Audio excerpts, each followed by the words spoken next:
কিয়ামতের ময়দানে আমার আপনার বিরুদ্ধে 4 শ্রেণীর সাক্ষী দাঁড়িয়ে যাবে। বলেন কয় শ্রেণী? সংক্ষেপে মনে রাখবেন। বলেন 1 নাম্বার জমিন। 1 নাম্বার বলেন তো কিয়ামতের ময়দানে 4 সাক্ষীর 1 নাম্বার সাক্ষী, 2 নাম্বার ফেরেশতা, 3 নাম্বার অঙ্গ প্রত্যঙ্গ, 4 নাম্বার আল্লাহ। বলেন তো কিয়ামতের ময়দানে 4 সাক্ষীর নাম। 1 নাম্বার, 2 নাম্বার, 3 নাম্বার অঙ্গ প্রত্যঙ্গ, 4 নাম্বার প্রধান সাক্ষীকে। তো কিয়ামতের ময়দানে আল্লাহ আমল নামা দেওয়ার জন্য ওজনের পাল্লা কায়েম করবে। আল্লাহ বলেন ওয়ানাদউল মাওয়াজিনাল কিসতা লিয়াউমিল কিয়ামাতি ফালা তুজলামু নাফসুন শাইআ। আল্লাহ বলেন আমি কিয়ামতের ময়দানে ওজনের পাল্লা কায়েম করব, মানুষের আমল নামা ওজন করার জন্য, ইনসাফ কায়েম করার জন্য। কারো প্রতি সামান্য অবিচার করা হবে না। 4 শ্রেণীর সাক্ষী কিয়ামতের ময়দানে দাঁড়িয়ে যাবে। 1 নাম্বার জমিন সাক্ষী দিবে। এই জন্য জমিনের মধ্যে যখন আমরা চলি, সূরা মুলকের 16 নাম্বার আয়াত সব সময় মনে রাখবো, জমিনে হাঁটার সময় মনে রাখবো। আল্লাহ বলেন আমিনতুম মান ফিস সামাই আইয়াখসিফা বিকুমুল আরদা ফাইদা হিয়া তামুর। তোমরা কি আসমানওয়ালার থেকে নিশ্চিত হয়ে গেছো যে জমিন তোমাদেরকে, জমিনের মধ্যে আসমানওয়ালা ধ্বংস করে দিবেন না, জমিনের নিচে ধসিয়ে দিবেন না, আর জমিন তোমাদেরকে নিয়ে থর থর করে কাঁপতে থাকবে। এই ব্যাপারে তোমরা নিশ্চিত হয়ে যেও না। আল্লাহ বলেন জমিনে যখন হাঁটো, জমিনে যখন চলো, তোমরা কি নিশ্চিত হয়ে গেছো? যেমনে অহংকার করো, ভাবসাবে মনে হচ্ছে যে জমিনের নিচে আল্লাহ ধ্বংস করে দিতে পারেন না, জমিনের নিচে আল্লাহ তোমাদেরকে ধসিয়ে দিতে পারেন না, এই ব্যাপারে কি তোমরা নিশ্চিত হয়ে গেছো? বলেন আল্লাহ চাইলে যে কোনো মুহূর্তে জমিনের একদম 1000 মাইল গর্তের নিচে আল্লাহ আমাদেরকে নিতে পারেন কিনা? তা আল্লাহ কয় নিশ্চিত হয়ে গেছো? বলেন জমিনের নিচে ধসিয়ে দেওয়ার ঘটনা অনেক আগে ঘটছে না কিছুদিন আগেও ঘটছে? তুরস্কে বাড়ি সহ গেছে না? তো 1 নাম্বার সাক্ষী হবে জমিন। সূরা জিলজালের 4 নম্বর আয়াত আল্লাহ বলেন ইয়াউমা ইযিন তুহাদ্দিসু আখবারাহা। সেদিন জমিন তার বৃত্তান্ত সব বলে দিবে। এটা হাদিস শুনেন খুব মনোযোগ দিয়ে। এই হাদিসটাও জমিনের উপর যখন চলবেন আর মাথায় রাখবেন। যারা অশ্লীল সিনেমা দেখেন, যারা অশ্লীল কিছু দেখেন, দেখার সময় এই হাদিসটা মাথায় আনবেন। কি কয় নবীজি দেখেন, তিরমিজি শরীফের 2429 নম্বর হাদিস। রাসূলুল্লাহ সাল্লাল্লাহু আলাইহি সাল্লাম এই আয়াত তেলাওয়াত করলেন, সূরা জিলজালের 4 নম্বর আয়াত তেলাওয়াত করার পর নবীজি বলেন আতাদরুনা মা আখবারুহা। তোমরা কি জানো জমিনের বৃত্তান্ত কি? জমিন কি বলে দিবে? সাহাবীরা বললেন আল্লাহ আর তার নবী ভালো জানেন। নবীজি বললেন ফাইন্না আখবারাহা আন তাশহাদা আলা কুল্লি আবদিন ওয়া আমাতিন বিমা আমিলা আলা যহরিহা আন তাকুলা আমিলা কাযা ওয়া কাযা ইয়াউমা কাযা ওয়া কাযা। নবীজি বলেন জমিন এইভাবে বৃত্তান্ত বর্ণনা করবে, আতুশাল অমক এলাকার অমক বান্দা ওই সময় এতটা বাজে অমক দোকানের সামনে দাঁড়িয়ে টেলিভিশনের মধ্যে অশ্লীল সিনেমা দেখছে। মাবুদ আমি জমিন তার বিরুদ্ধে সাক্ষী দিয়ে দিলাম, তোমার কাছে বিচার চাই। সময় স্থান সব বলে দিবে জমিন। তো বলেন তো আমার আপনার আমল নামা এটা কিয়ামতের ময়দানে আল্লাহ হয়তো ডান হাতে দিবে, না হয়। তো এর আগে সাক্ষীগুলোর কথা মনে রেখেন। আমল নামা দেওয়ার আগে প্রথম সাক্ষী হবে জমিন। 2 নাম্বার সাক্ষী ফেরেশতা। সূরা ইনফিতরের 10 থেকে 14 নম্বর আয়াতে আল্লাহ বলেন ওয়া ইন্না আলাইকুম লাহাফিজিনা কিরামান কাতিবিনা ইয়ালামুনা মা তাফআলুন ইন্নাল আবরার লাফি নাঈমিন ওয়া ইন্নাল ফুজ্জার লাফি জাহিম। আল্লাহ পাক রব্বুল আলামিন বলেন তোমাদের সাথে সংরক্ষণকারী যত্নবান ফেরেশতারা আছে।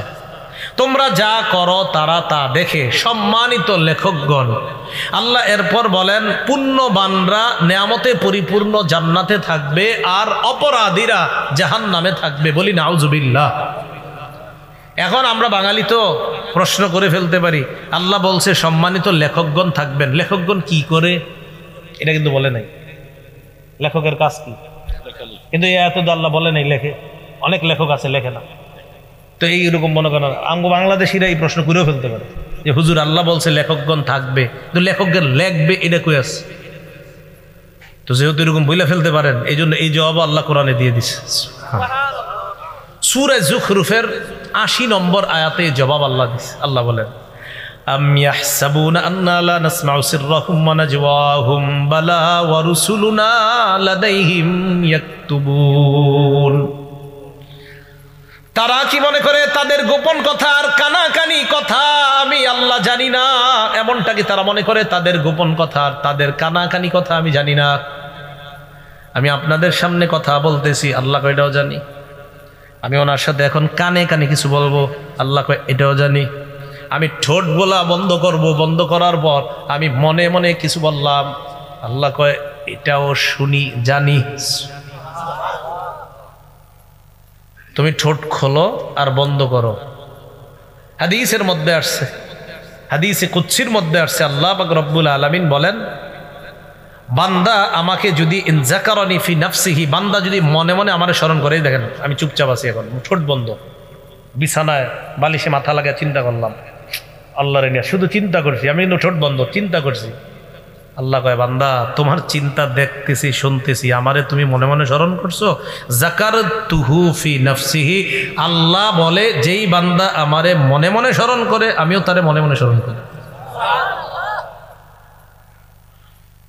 আল্লাহ বলেন তাদের গোপন কথা আর তাদের কানাকানি কথা আমি কি শুনি না, আমি কি জানি না? তারা কি এমনটা মনে করে? না না, আমি সব জানি। শুধু তাই নয়, বালা ওয়া রুসুলুনা লাদাইহিম ইয়াকতুবুন, আমার ফেরেশতাগণ তাদের আমলনামা, তাদের কর্মকাণ্ড লিপিবদ্ধ করে নেয়। লেখেনি তো? লেখকগণ শুধু থাকে না, লেখেও। তাহলে বলেন সম্মানিত ফেরেশতা লেখকগণ তারা দেখে, বলেন ফেরেশতা, বলেন ফেরেশতাগণ দেখে, শোনে, লেখে। এখন আসেন, লেখা তৈরি করার পর একটা খাতা, এটা একটা খাতা, এটা একটা খাতা, এই খাতার মধ্যে লেখাগুলো তৈরি হয়ে গেছে, 1 পৃষ্ঠা 2 পৃষ্ঠা, ঠিক আছে না? এবার বন্ধ খাতা। এবার এই খাতা আমল নামা ফেরেশতাগণ আল্লাহর কাছে পেশ করবে কিয়ামতের ময়দানে। এই খাতাটা আল্লাহ বলেন সূরা বনী ইসরাঈলের 13-14 নম্বর আয়াত, ওয়া নুখরিজু লাহু ইয়াউমাল কিয়ামাতি কিতাবান ইয়ালকাহু মানশুরা। আল্লাহ বলেন বান্দার জন্য আমলনামা আমি খুলে দিব, বান্দা তার আমলনামা খোলা অবস্থায় দেখতে পাবে, তাকায় দেখবে সব লেখা। এবার আল্লাহ বলবে ইকরা কিতাবাক, বান্দা কি ঠিক আছে, পড়ো, সব নিজেই পড়ো। কাফা বিনাফসিকাল ইয়াউমা আলাইকা হাসিবা, যা করছো এটির হিসাবের জন্য তুমি যথেষ্ট। সূরা কাহাফের 49 নম্বর আয়াতে আল্লাহ বলেন বান্দা যখন আমলনামা দেখবে, দেখার পর অনেক বান্দাদের অবস্থা হবে এমন, অপরাধী যারা তাদের অবস্থা কেমন হবে? আল্লাহ বলে ওয়া তারাল মুজরিমিনা মুশফিকিনা মিম্মা ফিহি, নবী আপনি তাকায় দেখবেন অপরাধীরা তাদের আমলনামাটার দিকে তাকায় ভয় পাইতেছে, ভয়ে থরথর করে কাঁপবে আর বলবে মালি হাদাল কিতাব লা ইউগাদিরু সগীরাতান ওয়ালা কাবীরাতান ইল্লা আহসাহা।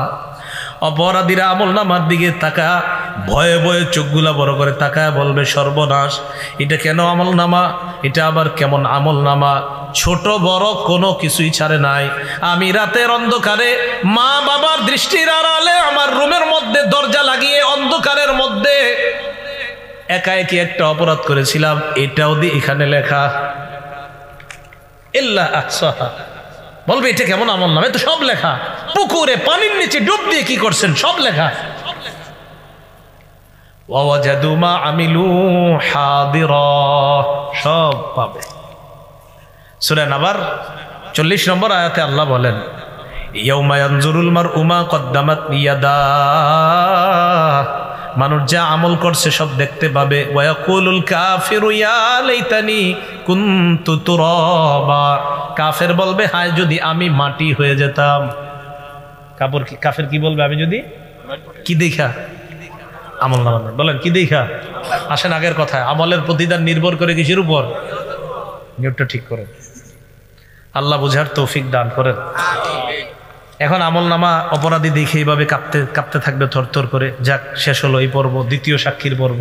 প্রথম সাক্ষী, দ্বিতীয় সাক্ষী ফেরেশতা। তো আজকে থেকে আমরা জমিনে চলার সময় মনে রাখবো যে জমিন আমার সাক্ষী হচ্ছে। আমি কি করছি, কোন সময়, কোন মুহূর্তে, কোন চা স্টলের সামনে দাঁড়িয়ে অশ্লীল কিছু দেখছি, কি করছি, সব জমিন সাক্ষী দিবে। 2, শুধু জমিন না, ফেরেশতারা সম্মানিত লেখকগণ এইখানে আছে, আমার সব কর্মকাণ্ড দেখতেছে, শুনতেছে, লিখতেছে। মনে থাকবে। 3, অঙ্গ প্রত্যঙ্গ। ও মনে আছে মাশাআল্লাহ আপনাদের, অঙ্গ প্রত্যঙ্গ। আচ্ছা, এবার সবাই একটু চোখ বন্ধ করেন তো আমার সাথে। করছেন? খোলেন। চোখ বন্ধ করলে কিছু দেখা যাচ্ছে? আচ্ছা, একবার একটু ভাবেন তো, আল্লাহ যদি জন্ম থেকে এই 2 চোখ না দিতেন?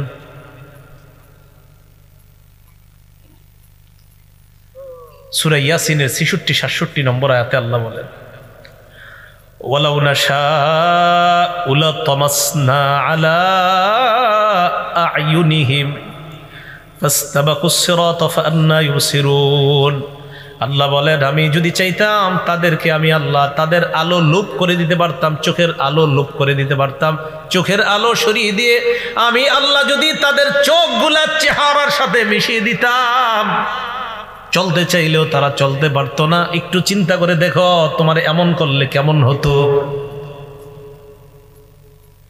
এরপরে আয়াতে বলে, ওয়ালাউ নাশাউ লামাসাখনাহুম আলা মাকানাতিহিম।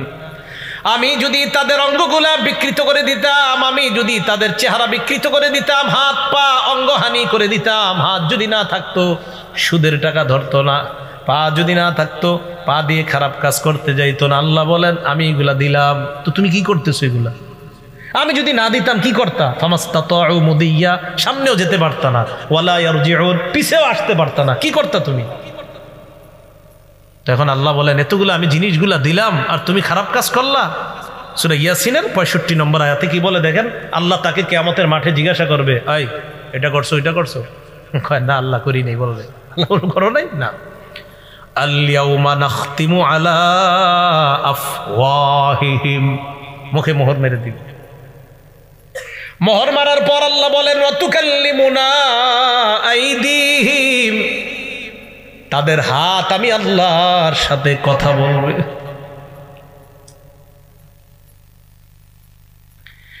একটু চিন্তা করে দেখেন, হাত যদি আল্লাহকে বলে, আল্লাহ এই হাত দিয়ে ঘুষের টাকা, সুদের টাকা ধরছে। নিয়ম হলো, কেউ যদি কথা বলে এটার বিপক্ষে, কথা বলার পর ওই কথার পক্ষে সাক্ষীর প্রয়োজন হয়, তাহলে আল্লাহর সাথে হাত কথা বললো, এবার সাক্ষী কি? ওয়াতাশহাদু আরজুলুহুম বিমা কানু ইয়াকসিবুন, পা সাক্ষী দিয়ে বলবে, আল্লাহ হাত যা যা বলছে আমি পা হাতের পক্ষে সাক্ষী দিয়ে দিলাম। একটু চলেন না রাস্তা হাইটে, একটু ভাবেন না নিজেরে যে আমার চোখ যা করবে, আমার হাত যা করবে, আমার হাত আল্লাহরে বলবে। বলার পর এরকম হতে পারে যে বান্দা কইতে পারে, আল্লাহ হাত বলছে, সাক্ষী কই? বান্দার তো মুখ বন্ধ, তো বান্দা বলতে পারে, আল্লাহ আমার হাত বলছে, হাত যে বলছে এটা সাক্ষী কই? পা বলবে আমি সাক্ষী। আরেকটু সামনে যান, দেখেন আরো কেমন আয়াত। সূরা হামিমাস সাজদা 20-21 নম্বর আয়াতে আল্লাহ বলেন, হাত্তা ইযা মা জাউহা, এগুলো যখন জাহান্নামের কাছে যাবে, যখন জাহান্নামে ফালাবে, আল্লাহ শাহিদা আলাইহিম সামউহুম, কান সাক্ষী দিবে, ওয়া আবসারুহুম, চোখ সাক্ষী দিবে। এরপর কি বলে দেখেন, ওয়া জুলুদুহুম বিমা কানু ইয়ামালুন, এদের চামড়াগুলাও সাক্ষী দিয়ে দিবে, চামড়া সাক্ষী দিবে। বান্দা বলবে, ওয়া ক্বালু লিজুলুদিহিম লিমা শাহিদতুম আলাইনা, বান্দা বলবে, ও চামড়া তুমিও সাক্ষী দিলা, তুমি আবার কেমনে সাক্ষী দাও? চামড়া জবাব দিবে, আনতাকানাল্লাহুল্লাযী আনতাকা কুল্লা শাই, যে আল্লাহ যারে চায় কথা বলাইতে পারেন, ওই আল্লাহ আমি চামড়াকে কথা বলার ক্ষমতা দিয়ে দিছেন। কিছুক্ষণের জন্য ভাইবা দেখেন, এই হাত, এই পা, এই চোখ, এই চামড়া আপনার শত্রু। কিছুক্ষণের জন্য ভাবেন, কেমনে? যদি আপনি খারাপ কাজ করেন তো এরাই আপনার বিরুদ্ধে সাক্ষী দিবে, এরাই কথা বলবে। আপনি অন্য সাক্ষীর কি দরকার? কথার কথা, জমিনের সাক্ষীর কথা শুনলেন, ফেরেশতাদের কথাও শুনলেন, তো এদেরকে রাখেন না, আপনার সাথেই তো সাক্ষী ঘুরতেছে। এই যে আমার হাত পা চামড়া সবই তো সাক্ষী। এই হলো তৃতীয় সাক্ষী। চতুর্থ সাক্ষী, প্রধান সাক্ষী, একমাত্র সাক্ষী, যার অন্য কোনো সাক্ষী দরকার ছিল না, তিনি কে?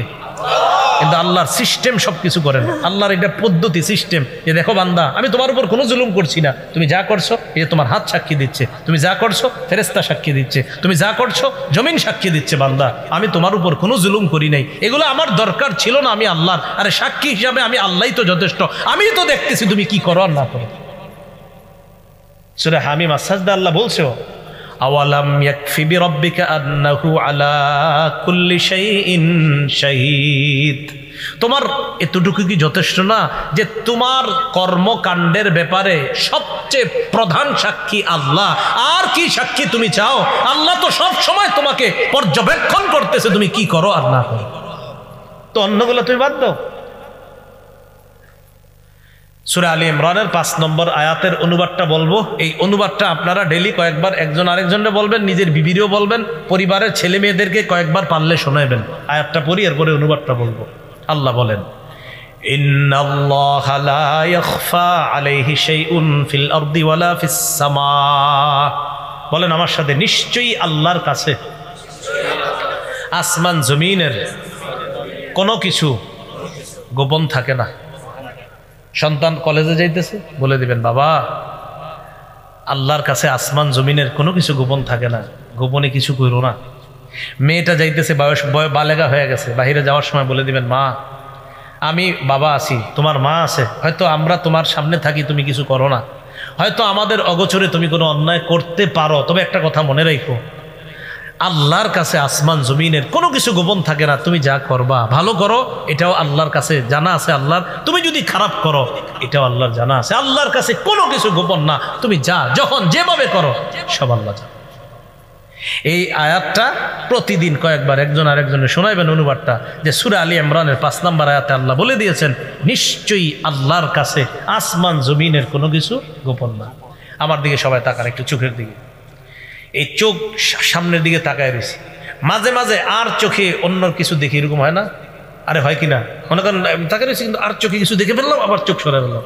আল্লাহ বলে ইয়ালামু খাইনাতাল আয়ুন, এই বান্দা তুমি যে চোখের খেয়ানত করলা না, এই যে ঠুস করে কি একটা করলা, এটাও আমি জানি।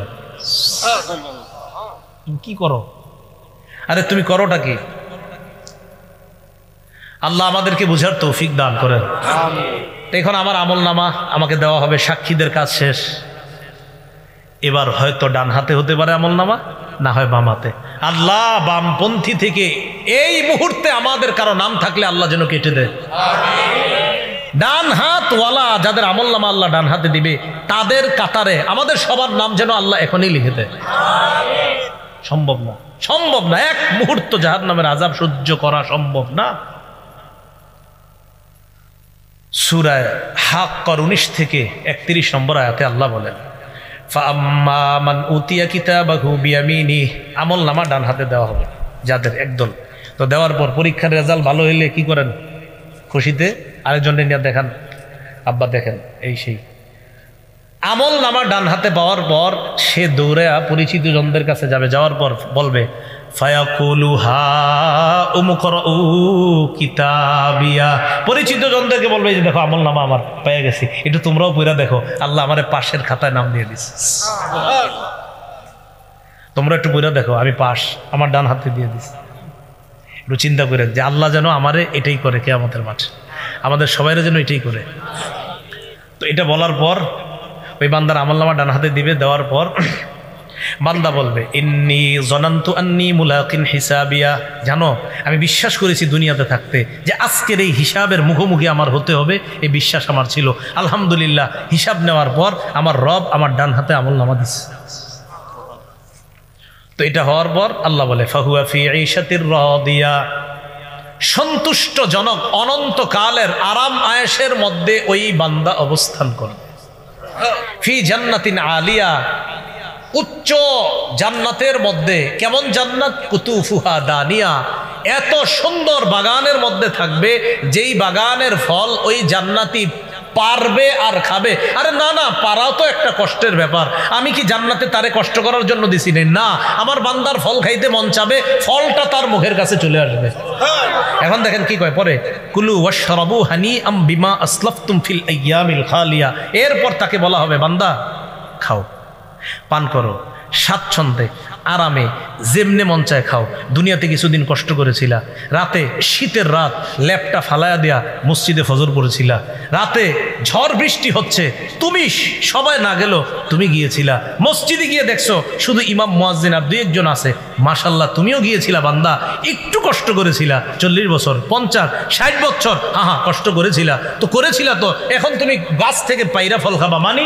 না না, তোমার যেভাবে যখন যেমনে মন চায়, শুধু মন চাইবে, আসতে দেরি হবে না। তুমি ফেলে আসা জীবনে যা করেছো এর প্রতিদান আমি আল্লাহ তোমাকে দিয়ে দিলাম। এলো ডান হাতের আমল নামা। ও আম্মা মান উতিয়া কিতাবাহু বিশিমালি। সাক্ষীদের সাক্ষী নেওয়ার পর আরেক দল মানুষের আমল নামা বাম হাতে দেওয়া হবে। বাম হাতে দেওয়ার পর ওই বান্দা বলবে, ইয়া লাইতানি লাম উতা কিতাবিয়া, হায় আমার আমল নামাটা যদি আমাকে দেওয়া না হতো। পরীক্ষায় ফেল করার পর অনেকে চিন্তা করে, হায় যদি আমার এই পরীক্ষার রেজাল্টটা নাই জানতাম, আহারে এই পরীক্ষাটা যদি কোনো মতে বাদ হয়ে যেত, এটা পরীক্ষা দিছে ভালো হয় নাই তো চিন্তা করে, এটা যদি কোনো মতে বাদ হয়ে যেত, ঘোষণা করতো যে এই পরীক্ষা আবার দিতে হবে। কিয়ামতের ময়দানে বান্দা আমল নামা দেখবে, বাম হাতে দেখার পর বলবে, ইয়া লাইতানি লাম উতা কিতাবিয়া, আমার আমল নামা যদি আমাকে দেওয়া না হতো। ওয়ালাম আদরি মা হিসাবিয়া, আমার হিসাবটা যদি আমি জানতে না পারতাম। ইয়া লাইতাহা কানাতিল কাদিয়া, হায় মরণ যদি আমার শেষ ফয়সালা হতো, মানে মরার পর যদি আমি মাটি হয়ে যেতাম, আর যদি এখানে আসতে না হতো, তাহলে তো সব হয়ে যেত, বা বেঁচে যেতাম। তখন কি বলবে জানেন? মা আগনা আন্নি মালিয়া, আমার কত টাকা পয়সা ছিল, কোনো কাজে আসলো না। হালাকা আন্নি সুলতানিয়া, আমার কথায় মানুষ উঠতো বসতো, এটাও কাজে আসলো না, চলে গেল। আল্লাহ বলবেন, খুজু, ফেরেশতাদেরকে বলবেন, ধরো এটারে ধরো। ফাগুল্লু, এটারে বেরি পড়াও। সুম্মাল জাহিমা সাল্লু সুবজারউহা 70 জিরাআন ফাসলুকু, শিকল দিয়ে বাঁধো, যে শিকলের গজ হবে 70 গজ। তাফসীরের কিতাবে আছে নাক দিয়ে শিকল ঢুকিয়ে পিছনের রাস্তা দিয়ে বের করে পুরাটা শরীরের মধ্যে পেঁচায়া এই ব্যক্তিকে এইভাবে ধাক্কা মেরে জাহান্নামে ফেলে দাও। বলছিলাম আমার আপনার আমল নামা এটা হয়তো ডান হাতে দেওয়া হবে, না হয় বাম হাতে। তাই আমল আমরা দুনিয়াতে যারা করছি মুসলমান, আমাদের আমলগুলো যেন শুদ্ধ হয়, আর আমলের নিয়তটাও যেন শুদ্ধ হয়।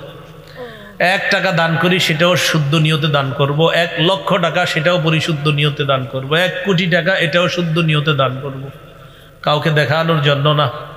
সহিহ বুখারীর বর্ণনায় আসছে 2118 নম্বর হাদিস, আম্মা জান আয়েশা সিদ্দিকা রাদিয়াল্লাহু তাআলা আনহার বর্ণনা। তিনি বলেন, ইয়াকজু জাইশুনিল কাবা, নবীজি সাল্লাল্লাহু আলাইহি সাল্লাম বলেছেন, এক জামানায় একদল মানুষ কাবা ধ্বংস করার উদ্দেশ্যে রওনা করবে। নাউজুবিল্লাহ। ইউখসাফু বিআউয়ালিহিম ওয়া আখিরিহিম, তাদের পূর্বাপর সামনের পিছনের সব মানুষগুলারে ধ্বংস করে দেওয়া হবে, গজব আইসা ধ্বংস করে দিবে। আম্মা জান আয়েশা বলেন, আমি বললাম, ইয়া রাসূলুল্লাহ, ফিহিম আসওয়াকুহুম ওয়া লাইসা মিনহুম, এদের মাঝে এমনও মানুষ আছে যারা তাদের বাজারের পণ্য সামগ্রী ইত্যাদি নিয়ে যাচ্ছে, আবার যারা তাদের অন্তর্ভুক্ত না। মনে করেন 100 জন রওনা করছে, এর মধ্যে 50 জন কাবা ধ্বংসের নিয়ত, আর 50 জন ভালো মানুষও তো থাকতে পারে হুজুর। নবীজি বললেন, আয়েশা, সবাইরই ধ্বংস করবে আল্লাহ, সবাইরই, ভালোগুলাও ধ্বংস হবে। তারপর এখানে নিয়ত কাদের ছিল ভালো, কারা কাবা ধ্বংসের নিয়তে গিয়েছে আর কারা ভালো নিয়ত ছিল এখানে, এটা তো আল্লাহ জানেন। ওই নিয়ত অনুযায়ী কিয়ামতের মাঠে তাদেরকে ফলাফল দিয়ে জান্নাত দেওয়া। কথা মনে থাকবে তো? তাহলে নিয়তের উপর আমলের প্রতিদান নির্ভর করে।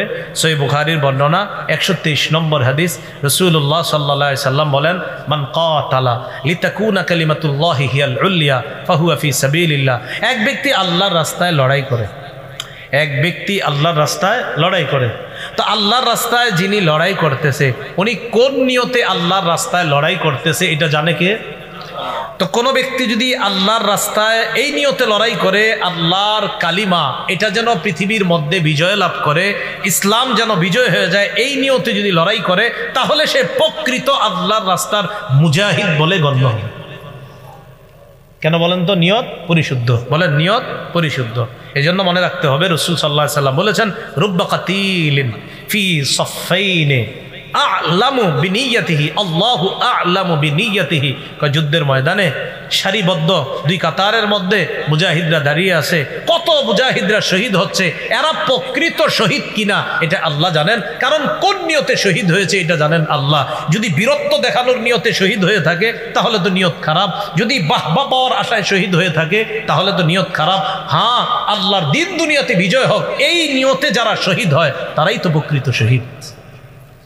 তাহলে কি বুঝলাম? শাহাদাত নামক এবাদত, নামাজ নামক এবাদত, আল্লাহর দিন পৃথিবীতে বিজয় হবে এই এবাদত, রোজা নামক এবাদত, হজ নামক এবাদত, জাকাত নামক এবাদত, সদকা নামক এবাদত, আমাদের ছোটখাটো এবাদত, সব এবাদত সব আমলের আগে কি শুদ্ধ হইতে হবে? আল্লাহ আমাদের সকলকে পরিশুদ্ধ নিয়তের সাথে যেন আমলগুলা করতে পারি, আল্লাহ তৌফিক দান করবেন।